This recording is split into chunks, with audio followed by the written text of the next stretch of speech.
Deeper look into some of the impacts from all this rain and wind. Local 22's Courtney Adelman checked out some flood-prone areas for us earlier today to assess the damage. Courtney?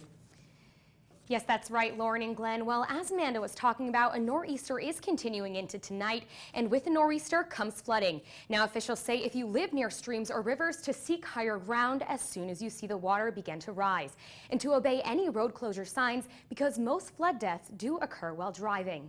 Now, right now, the 3 Mile Bridge Road in Middlebury is closed. The National Flood Service in Burlington has issued flood warnings for the Otter Creek in Center Rutland until Friday morning, unless canceled otherwise.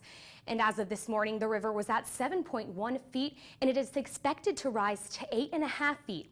Now in Pittsford, Elm Street and Depot Road are also expected to be flooded.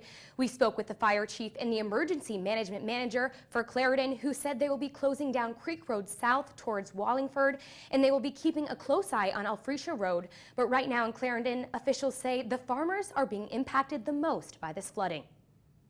The biggest impact we have in town right now are farmers' fields. We have a lot of farmers with crops on the fields, a lot of corn that farmers are going to have a hard time getting to this fall with the flood damage.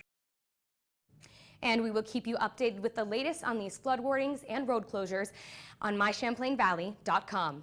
Live in the studio, Courtney Adelman, Local 22 News.